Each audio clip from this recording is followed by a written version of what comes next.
ભૂપત ભાયાણીના વિવાદાસ્પદ નિવેદનને લઈને મહત્વના સમાચાર। ભૂપત ભાયાણીનું નિવેદન આચારસંહિતાનો ભંગ। રાજ્ય ચૂંટણી પંચે કેન્દ્રીય ચૂંટણી પંચને જાણ કરી છે। ભૂપત ભાયાણીનું નિવેદન આચારસંહિતા ભંગ થતો હોવાનો રિપોર્ટ કરાયો છે। કેન્દ્રીય ચૂંટણી પંચ ભાયાણીના નિવેદન પર પગલાં લેવા બાબતે આખરી નિર્ણય કરશે। ભૂપત ભાયાણીએ રાહુલ ગાંધી વિશે ટિપ્પણી કરી હતી।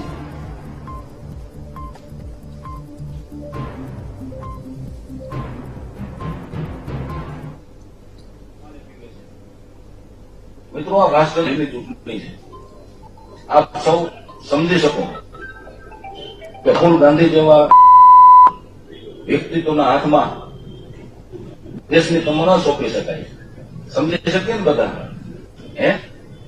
તો આલિયા માલિયા જમાલિયા બધા એક કુંડિયા પાણી પીવે છે બધા। શું કામ? બીજી કુંડિયા આપણો સિંહ નરેન્દ્ર મોદી। સંવાદદાતા મેહુલ ફોનલાઈન પર જોડાયેલા છે। મેહુલ, ભૂપત ભાયાણીએ રાહુલ ગાંધીને લઈને વિવાદાસ્પદ નિવેદન આપ્યું હતું અને હવે નિવેદનને લઈને મહત્વના સમાચાર છે કે ચૂંટણી પંચે આચારસંહિતાનો ભંગ થયો છે તેવું કહ્યું છે।